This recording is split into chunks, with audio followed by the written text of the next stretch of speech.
City में around शुरू में पहले दिन तो 9 ही मिल रही थी। पहला आई थिंक मेजर इश्यूज मुझे लगा कि ये जो हेड स्पेस है, हेड रूम जिसको बोलते हैं, तो वो थोड़ा कम है और टाइटर स्पाइट। 4-5 शॉर्टलिस्ट किए थे starting from attain Korean models, जिसमें किया सेल्टोस आ रही है, आपकी MG हेक्टर आ गया। बट एक्चुअली में आप देखो तो ये एक्चुअली में कॉम्पीट करती है BMW की X1 सीरीज़ से या फिर GLA सीरीज़ से, मर्सिडीज़ की।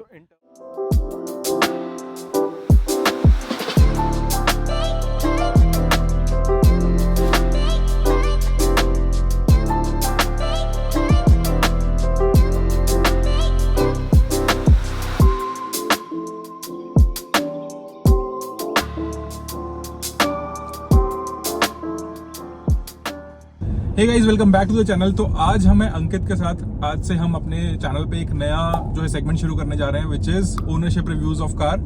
तो आज हमें अंकित के साथ, जो एक IT प्रोफेशनल है और उन्होंने अभी रिसेंटली ही Jeep Compass 4x4 Limited purchase किया है।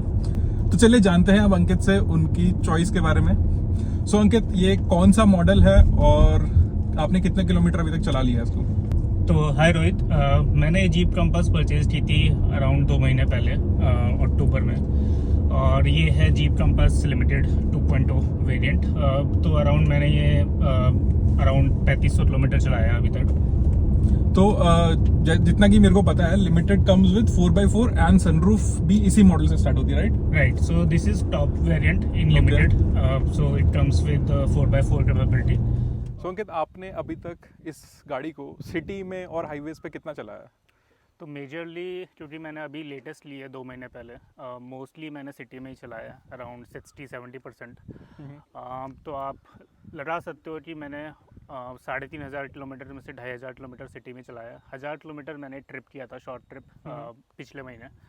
तो वहाँ पे वो कवर किया था, विच इंक्लूड्स लाइक हाईवे और थोड़ा ऑफ टेरेन था। अच्छा, तो अगर मैं बात करूं इसकी माइलेज की, तो आपको सिटी और हाईवे में क्या माइलेज मिलती है? तो चूँकि इसका भी फर्स्ट सर्विस नहीं हुआ है, मुझे सिटी में अराउंड शुरू में पहले दिन तो 9 ही मिल रही थी, बट ग्रेजुअली 10 से 11 के बीच में मिल रही है।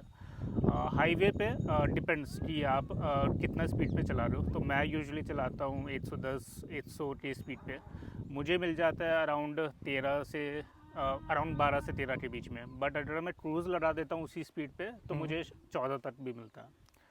तो क्रूज अगर आप 100 पे लगाते हो तो आपको 14 तक मिलता है। करेक्ट। तो अगर आप 80 पे लगाओगे, 80 पे चलाओगे, तो आपको थोड़ा और बेटर माइलेज मिलेगा। बट क्योंकि कंपनी खुद ही क्लेम करती है 18-19, आई डोंट थिंक कि उससे 15 के ऊपर मिलेगा। ठीक है, तो अब आते हैं मेन क्वेश्चन पे। So why this car? Right. So मेरा था कि मैंने मूव किया है स्विफ्ट टू SUV। सो मैंने स्विफ्ट चलाया 4 साल, and this is the first time कि मैंने SUV में अपग्रेड किया, and that too from 8 lakh to a huge jump basically to 35 lakh का जंप। 35 लाख का जंप मेरे लिए था कि कंसर्न कि पहला मुझे चाहिए था safety, which is a big plus point for me and which sets the bar for me. तो सेफ्टी के हिसाब से, क्योंकि बहुत कॉम्पिटिटर्स भी सेफ्टी क्लेम करते हैं, but this has been a leader in the safety, like it has a edge over others competitors. Second मुझे लगा it is best in the segment. So Indian market में there are many competitors, there are Korean models, I don't want to take the names, but बात करें Korean models की या फिर बात करें महिंद्रा की, टाटा की, this has been a rival for all these models.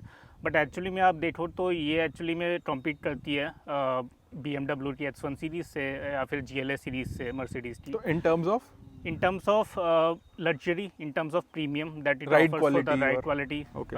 So or in terms of reliability again, so there are some issues कि आपको आते रहते हैं और आपकी गाड़ी एक है, उसके बाद आपको सर्विस ले जानी पड़ती है, क्योंकि गाड़ी एक की बार खरीदते हो, बट लाइफ लॉन्ग आपका सर्विस सेंटर मैटर करता है। हाँ। तो उस केस में मुझे लगा कि इंडियन मार्केट थोड़ी नीश है इन सेगमेंट्स में, कंसिडर जीप हो गया, आपका BMW हो गया, and others are range from like lower car to like, आपका अगर मारुति भी देखें तो 8 लाख से कार के स्टार्ट करते हैं, 20 लाख का car, same service centre provides करता है, सेम सर्विस। तो I think somewhere I felt कि भाई मुझे इस चीज़ में थोड़ा ज़्यादा सेफ्टी फील होती है। तीसरा पॉइंट है कि इसका राइड क्वालिटी और ड्राइव एक्सपीरियंस थोड़ा मुझे लगा कि बेटर है in terms of 4x4 capability.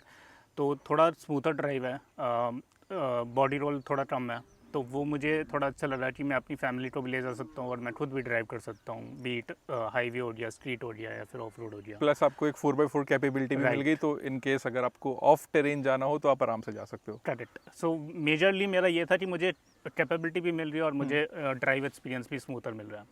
Last ये है कि एक्चुअली जीप ने क्या किया कि they have put the right amount of technology. So अभी मार्केट में there are so many competitors, like आप XUV 700 की बात करो तो there are so many number of features that they provide which doesn't have, like at least Jeep doesn't have। तो मुझे लगा कि वो फीचर्स थोड़े रिक्वायर्ड नहीं है, एटलीस्ट मेरी इंडियन बेसिकली इंडियन कंडीशंस के Right. हिसाब से भी मेरे को भी लगता है कि एडास जो है अभी रिक्वायर्ड नहीं है। बहुत ज़्यादा रिफाइन हाँ। होना बाकी है। तो मुझे लगा कि इसमें राइट टेक्नोलॉजी है जो अभी चाहिए थी, एटलीस्ट फेसलिफ्ट वर्जन में। और इसमें है कि डुअल ऑप्शंस हैं कि मुझे हमेशा स्क्रीन में देखने की ज़रूरत नहीं है। There are some buttons that are needed for driving, right. So मैं उनको आराम से यूज़ कर सकता हूँ। तो मुझे लगा कि it is the right technology that they have provided, even though it is lesser than the number of features that other competitors provide. Okay, so जैसा कि मैं भी हर बार अपनी वीडियोस में बोलता हूँ कि safety is one of the important aspect जो इंडियन कंज्यूमर को एटलीस्ट देखना चाहिए, और हम लोग हाँ जी। उसी को ओवरलुक करते हैं, उसी को छोड़ देते हैं। हाँ।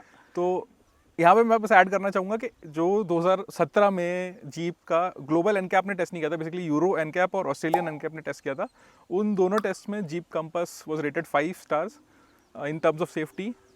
तो ये एक काफ़ी अच्छा, बेसिकली मैं कहूँगा कि मेरे लिए, इवन मेरे खुद के लिए भी एक बहुत ही ज़्यादा एक जो बाइंग को इम्पैक्ट करने वाला चीज़ है ना, वो है ये। राइट। ये गाड़ी खरीदने से पहले या खरीदते टाइम आपने और कौन कौन से जो है गाड़ियों को शॉर्टलिस्ट किया था? हाँ, तो मैंने कुछ 4-5 शॉर्टलिस्ट किए थे, starting from again Korean models, जिसमें किया सेल्टोस आ रही, आपकी MG हेक्टर आ गया, फिर आपकी क्रेटा आ गई, और आपकी नीश कैटेगरी में XUV 700 जो तब तक लॉन्च नहीं हुई थी, बट लॉन्च हो रही थी, मतलब इतना वेटिंग पीरियड एक साल का था। फीडबैक नहीं था। और फिर आपका टाटा हैरियर थी जो one of the best selling model था, और फीडबैक भी उसका काफ़ी अच्छा रहा था। तो मुझे इन चारों में टेस्ट राइड लेने के बाद मेरा कुछ एक्सपीरियंस था जो मैं बेसिकली कैटेगराइज करना चाहूँगा 3 में। मुझे लगा कि versus Tata Harrier, Jeep Compass provides premium quality at least in the interior. So उसका जो डुअल इंटीरियर है, स्पेशली इन लिमिटेड एडिशन, आप वो देख रहे हो थोड़ा प्रीमियम क्लास लुक देता है। सो बेज कलर हो गया, उसके बाद वाइट मिक्स हो गया, उसके बाद थोड़ा क्रोम फिनिश हो गया। तो इसका जो इंफोटेनमेंट सिस्टम है वो भी मुझे थोड़ा स्मूथर लगा, इन टर्म्स ऑफ लैग हो गया, in terms of user experience हो गया, और कहाँ कहाँ पे ऑप्शन दिए हुए हैं। तो वो मेरे लिए थोड़ा एक प्लस पॉइंट था ओवर टाटा हैरियर। तो मुझे लगा कि भाई जब मुझे पैसा लगाना है, and that too over a period of time, मुझे 5 साल आगे गाड़ी चलानी है, तो I can invest, maybe I can put some money into that. दूसरा ओपिनियन था कि मुझे वो नहीं खरीदना है जो कि most of the cars available है मार्केट में, तो मुझे कुछ हट के खरीदना था।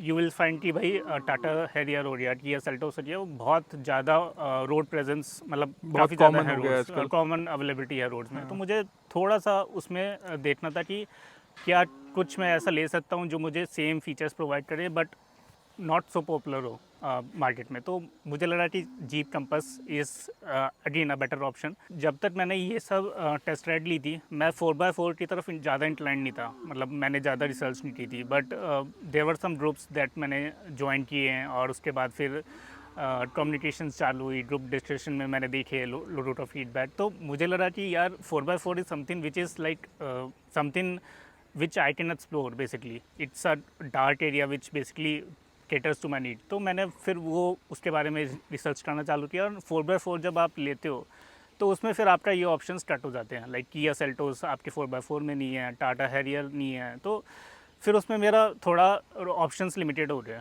कि मुझे क्या क्या ऑप्शंस चाहिए। फिर there are other options that I probably don't, I mean मैंने फिर एक्सप्लोर करने की ज़रूरत नहीं समझी। फिर मैंने जीप कंपास टेस्ट राइड लिया, उसमें मुझे लगा कि मेरे जो कैपेबिलिटीज़ हैं, मेरे जो रिक्वायरमेंट्स हैं, वो फुलफिल हो रहे हैं। तो अंकित, कई बार ऐसा होता है कि हम लोग गाड़ी परचेज कर लेते हैं, काफ़ी सारे फीचर्स भी हमें जो सर्विस जो अपने असिस्टेंट होते हैं वहाँ पे सेल्स मैनेजर होते हैं वो बता देते हैं, बट कुछ ऐसा फीचर जो आपको गाड़ी परचेज करके चलाते वक्त पता लगता है, कुछ फीचर्स ऐसे होते हैं।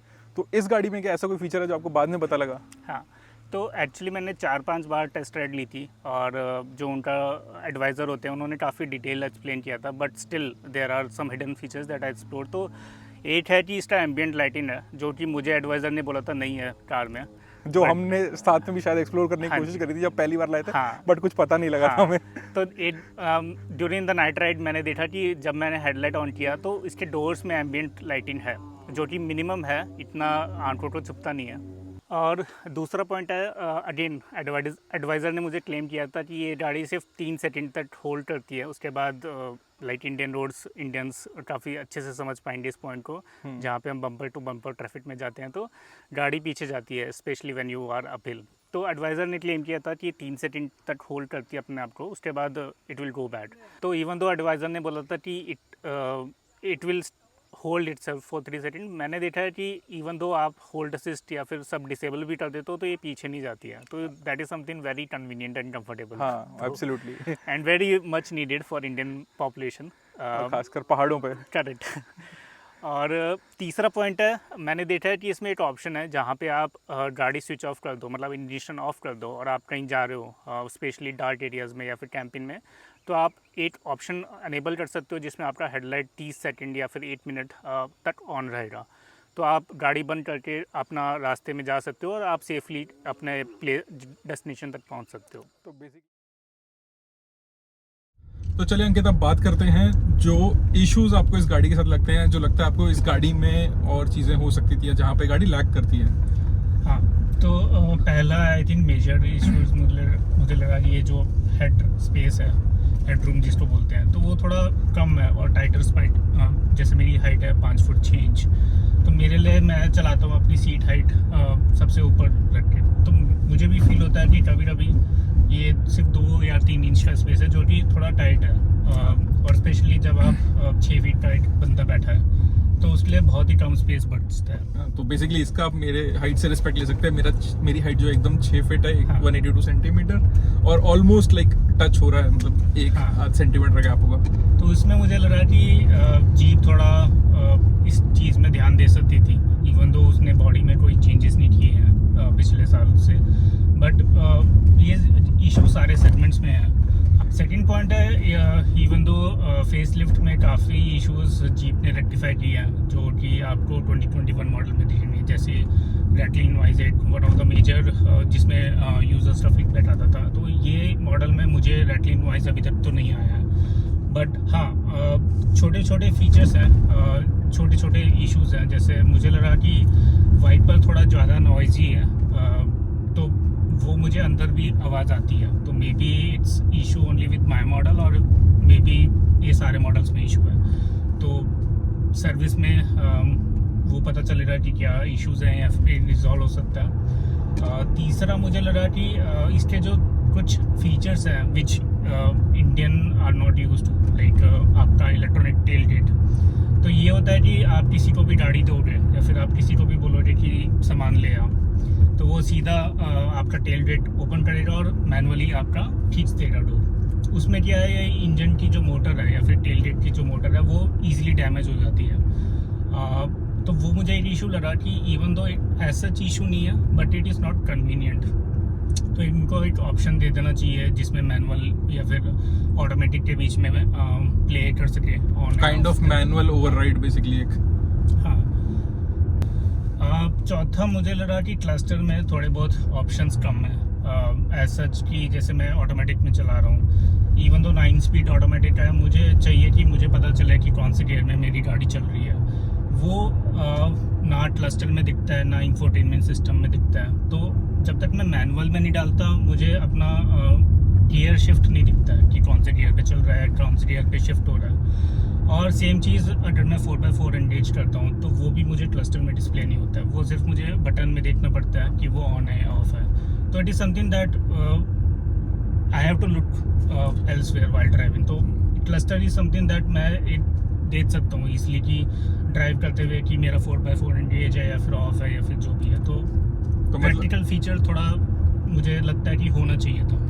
तो ये एक आपको वहाँ पे प्रॉब्लम आती है कि आपको रोड पे से अपनी आंखें हटानी पड़ती है, हाँ। नीचे बटन पे देखने के लिए कि वो एंगेज हुआ है या नहीं हुआ, और इसमें चांसेस हैं कि वो बहुत बार हो सकता है एंगेज ना भी हो। हाँ, और स्पेशली आपके साथ कोई बच्चा बैठा है और वो बटन दबा दे और एंगेज कर दे, तो हाँ। आपको तब तक पता नहीं चलेगा जब तक आप उस पर ध्यान नहीं दोगे। तो अंकित, अब बात करते हैं, हम इंडियंस की एक बेसिकली इमोशन होता है, एक फीलिंग होती है कार के साथ। तो व्हाट्स योर इमोशन और what's your connect with the car? तो राइट रोहित, मेरा एक्चुअली थोड़ा पर्सनल टच रहता है जो भी मशीन्स में गैजेट्स या कुछ भी बाय करता हूँ। तो इतनी कैपेबिलिटीज़ मैंने अभी तक एक्सप्लोर नहीं की है जीप कंपास के साथ, बट फिर भी जब मुझे खरीदना था तो मुझे एक ऐसा चाहिए था मशीन जिसमें प्रीमियम टच हो, फिनिश हो, या फिर कुछ भी एक प्रीमियम ब्रांड के साथ एसोसिएटेड हो। तो आई थिंक इवन दो इसका साइज़ उतना बड़ा नहीं है और दिखने में उतनी ह्यूज नहीं है, फिर भी ये हेड टर्नर है कहीं ना कहीं। रोड प्रेजेंस इसकी बात की जाए, मैंने देखा है कि लोग थोड़ा हट के चलते हैं, दूर होके चलते हैं, तो which is kind of good. Also लोग थोड़ा स्पेस देखते हैं जब ये गाड़ी आती है। तो I think that is something which I want to enter in to a premium segment, और ऑल्सो उतना मुझे इन्वेस्टमेंट ना करना पड़े। तो ये मेरा थोड़ा इमोशनल था कि मुझे इन्वेस्ट करना है तो वो मेरी पर्सनैलिटी के साथ जाए और मेरी नीड्स के साथ जाए। तो ये मेजरली था, बट हाँ, इन फ्यूचर में मैं इसकी कैपेबिलिटीज़ शायद और एक्सप्लोर करूँ तो शायद और इमोशनली कनेक्टेड रहूँ। और ये था कि क्योंकि मैंने 4 साल स्विफ्ट चलाई है और इतना बड़ा इन्वेस्टमेंट करने के लिए मेजर डिसीजन मेरा जो कन्वर्जन था वो आई थिंक कहीं ना कहीं जीप से इन्फ्लुएंस हुआ है। जीप को मैं, स्पेशली कंपास को मैं 2 साल से फॉलो कर रहा हूँ। तो मैं मोस्टली बाइक एंथुसियास्ट हूँ रेदर देन कार। बट पिछले 2 साल में जितने भी मैंने फीडबैक्स, जितने भी मैंने वीडियोस देखे, व्लॉग्स में देखे, उसमें कहीं ना कहीं मेरा इंक्लिनेशन टुवर्ड्स कार बढ़ता गया। तो आई कैन से दैट अब मैं कार के तरफ से ज़्यादा, पर्सपेक्टिव की तरफ से ज़्यादा एंथुसियास्ट हूँ। तो अंकित, अब बात करते हैं आपके बाइंग या सेल्स जो एक्सपीरियंस था उसके बारे में। आपने कौन से डीलरशिप से खरीदा? तो बेसिकली आपने बैंगलोर से गाड़ी ली है, राइट। तो बैंगलोर में भी बहुत सारे डीलर्स हैं। आपने क्यों, जिस डीलर से खरीदा उस डीलर से क्यों खरीदा और कैसा रहा आपका एक्सपीरियंस? राइट, सो बैंगलोर में एक्चुअली 2 डीलरशिप मेजॉरिटी में है। वन इज़ KHT प्राइम जो कि इलेक्ट्रॉनिक सिटी में है, दूसरा है PPS मोटर्स जो JP नगर में है। मैंने काफ़ी बार KHT प्राइम में विज़िट किया, तो मुझे कहीं ना कहीं वहाँ पे उसका एक्सपीरियंस थोड़ा लैक लगा, given they are premium band. So beat their test ride experience, like मैंने देखा है कि वो 2-4 किलोमीटर, 5 किलोमीटर में ही टेस्ट राइड ख़त्म कर देते हैं। तो they don't give a chance to the someone who is visiting कि वो ठीक से एक्सप्लोर कर सके, ठीक से समझ सके। स्पेशली मेरे साथ ये रहा कि बहुत ही शॉर्ट टेस्ट राइड रही, और जब फीचर्स की बात करें तो मुझे लगा कि एक जो उनका सेल्स एडवाइज़र है या फिर जो भी है रिप्रेजेंटेटिव है, वो उतना टाइम एक स्पेसिफिक कस्टमर को नहीं दे रहा था। लाइक मैंने जब एंटर किया उस शोरूम में तो देवर काइंड ऑफ, मैंने शायद 10 या 15 मिनट तक वेट ही किया for someone to come to me and ask कि मुझे क्या रिक्वायरमेंट है। और फिर सीटिंग की बात की जाए तो there was no seating area, तो मुझे स्पेसिफिकली बोलना पड़ा कि कैन वी सिट समवेयर। तो देन वो कोने में कहीं ले जाके सीट पे, सोफ़ा पे बैठाया। फिर again they asked someone to come to me and explain, और they were very kind of arrogant, like they were very proud कि जीप है और जीप इतनी सेल्स कर रही है, which was something that you can't attract a customer using that statement. तो मुझे लगा कि KHT से तो मुझे नहीं लेना है, बट मुझे तब तक PPS के बारे में नहीं पता था। बट स्टिल मैंने थोड़े बहुत रिव्यूज़ कलेक्ट किए, गूगल रेटिंग से देखा कि PPS मोटर्स की भी ऑलमोस्ट सेम रेटिंग है, and they were very upfront. तो next day they came to my house, they told कि सर ये फीचर्स हैं, आपकी रिक्वायरमेंट बता दीजिए, and they took me to their showroom. तो वहाँ पे मैंने टेस्ट राइड इवन दो ले चुका था, अगेन उन्होंने टेस्ट राइड दी, और उनके पास वेरिएंट्स भी डिफरेंट अवेलेबल थे। KHT में सिर्फ S मॉडल अवेलेबल था, PPS में S मॉडल भी था, लिमिटेड भी थे ऑप्शंस, और पेट्रोल डीजल दोनों वेरिएंट के ऑप्शंस थे। तो मुझे वहाँ पे लगा कि मैं समझ सकता हूँ मुझे कौन सी कार चूज़ करनी है, rather than just going online and से कि मुझे ये चूज़ करना है। दूसरा चीज़ मुझे लगा कि बहुत ही ज़्यादा ट्रांसपेरेंसी की प्रॉब्लम थी KHT में। तो जो भी मुझे फीचर्स चाहिए थे या फिर जो भी उनका जो कोटेशन था उसमें जो इंश्योरेंस था और बाकी जो भी एड ऑन फीचर्स थे उसमें ट्रांसपेरेंसी की थोड़ी कमी मुझे दिखाई दी। So they were giving me some plans which they told me that it is one of the best plan and mostly customers वही plan लेते हैं. जब मैं PPS Motors में गया वही plan और वही quotes के साथ, तो they told कि some of the flaws which was not told to me by THT. तो मुझे थोड़ा shocking experience लगा कि rather than giving all the options to the customer, वो ये बोल रहे हैं कि ये बेस्ट है आपके लिए. तो ये थोड़ा जजमेंट कॉल लगा उनकी तरफ से. तो PPS मोटर्स में यही लगा कि भाई they are very transparent. Now it's up to me how much money I have to invest. मुझे कम इन्वेस्ट करना है तो there is a list of features that they provide. मुझे ज़्यादा इन्वेस्ट करना है तो वहाँ पे उनका अलग लिस्ट है. So that is the whole experience with PPS Motors, especially with Mr. Akash. He was very kind to explain all the features, even though he is a manager. जब भी मुझे जाना होता था, जब भी मुझे विजिट करना होता था, he made sure that वो वहाँ पे प्रेजेंट हो. तो आपके एक्सपीरियंस से लग रहा है कि that you recommend PPS jeep in Bangalore. Right. तो अंकित, जैसा कि आपने बताया कि आपने अभी तक फर्स्ट सर्विस तो नहीं कराई है, Right. बट क्या किसी भी रीज़न से आप सर्विस सेंटर विजिट किया? जैसे कि मैं देख पा रहा हूँ कि शीशे पे क्रैक है. हाँ. तो क्या इस रीज़न से आपने सर्विस सेंटर विजिट किया? आपका कैसा एक्सपीरियंस रहा वहाँ पे? हाँ, तो मैंने सर्विस सेंटर 3 बार एक्चुअली विज़िट किया था. पहली बार क्योंकि मुझे PDI करना था और इनका जो स्टॉक यार्ड है वो सर्विस सेंटर के काफ़ी नियर है, तो उन्होंने अपने शोरूम से सर्विस सेंटर पे ही मुझे PDI करवाया था. तो तब मैंने उनका थोड़ा बाकी जो कार सर्विस हो रही थी वहाँ पे उनके ओनर से पता किया था क्यों कब तक आ रहे हैं, कितनी टाइम से आ रहे हैं वो, और उनके सर्विस एडवाइज़र से भी, सर्विस मैनेजर से भी मैंने थोड़ा बहुत बात किया था. सेकेंड टाइम मैंने विज़िट किया जब मेरी गाड़ी में क्रैक हुआ विंडशील्ड में ड्यू टू स्टोन पेल्टिन. तो तब मैंने उनसे पूछा कि इज़ इट अंडर वारंटी, या फिर तो उन्होंने बोला कि let's visit our service center and they will check कि ऑलरेडी वारंटी में है कि नहीं.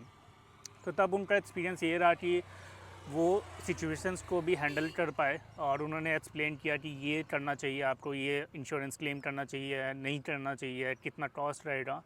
तो they gave me entire proposition kind of thing कि मैं चूज़ कर सकूँ rather than they telling me कि भाई मुझे क्या चूज़ करना है. थर्ड टाइम मैंने विज़िट किया था जब मुझे डैश कैम लगवाना था. तो आई थिंक ये जो प्रीमियम सेगमेंट्स है they were very very kind of resistance to any change. तो मैंने उनको समझाया कि ये सिक्योरिटी का थोड़ा बहुत बड़ा कंसर्न है इंडियन रोड्स पे. तो I think sadly jeep allow नहीं करता कि आप डैश कैम लगवा सकें. उनका एक खुद OEM अप्रूव्ड डैश कैम है जो कि FDA अप्रूव्ड है, तो वो प्रोवाइड करते हैं. बट अगर आपको खुद का डैश कैम लगवाना है तो आप इंस्टेड ऑफ हार्डवेयर किट आप डायरेक्ट USB से कनेक्ट कर सकते हैं. तो I think I found it something not right. But I think BMW हो गया, प्रीमियम जो भी ब्रांड्स हो गए, वो आई थिंक थोड़े बहुत हेसिटेंट हैं इस टर्म्स में. तो अब अगर मैं बात करूं कि उन्होंने जो एस्टिमेट दिया विंडशील्ड का, तो वो क्या एस्टिमेट था? मतलब कितने हज़ार का था एस्टिमेट? तो इसका जो विंडशील्ड आता है सिर्फ वो आता है 15,000 का. तो अगर आप इंश्योरेंस क्लेम नहीं करते हैं तो वो 15,000 आप पे कर सकते हैं. उसके ऊपर आपका लेबर चार्जेस लगता है जो कि आई थिंक 5,000 रुपीज़ है. आई थिंक उसमें थोड़ा नेगोशिएशन आप कर सकते हैं. तो विदाउट इंश्योरेंस आपको मोटा मोटा 20,000 का खर्चा पड़ता है. बट आप अगर इंश्योरेंस लेते हैं तो दे रिकमेंडेड कि आप इसका रेन वाइज़र भी चेंज करवा लें. अगर इंश्योरेंस नहीं लेते तो वो जैसे उन्होंने बोला कि वो कट कर देंगे रेन वाइज़र को और फिर वो अटैच कर देंगे. तो that is something kind of like जुगाड़ विच दे. सो मैं प्रेफर करता हूँ कि क्योंकि मुझे 15,000 इन्वेस्ट करने हैं और क्योंकि मुझे NCB बोनस या फिर जो भी है मुझे जो मिलेगा वो कम ही है, तो मैंने प्रेफर किया कि इंश्योरेंस में क्लेम करके. तो उसके अलावा 15,000 के ऊपर 10,000 रेन वाइज़र का आपका खर्च आएगा. तो with insurance it will be around 30,000. तो अंकित, अब अगर मैं बात करूं कि आपका overall satisfaction, like how satisfied are you with your decision of buying Jeep Compass? तो मैं ओवरऑल रेटिंग दूंगा इसको 4.5, 4 to 4.5. अगेन 4 to 4.5 इसलिए क्योंकि मैंने उतना एक्सप्लोर नहीं किया. मैं दूसरों के फीडबैक से ज़्यादा अपने फीडबैक को मैटर करता हूँ. तो मे बी जितने दूसरों के फीडबैक है उसके around 4 maybe a right rating. Maybe जब मैं एक्सप्लोर करूँगा on longer trip I will have my suggestions और maybe some negative sides that I will explore. तो उस अराउंड में I think 4 to 4.5 is something that I feel appropriate for the Jeep Compass.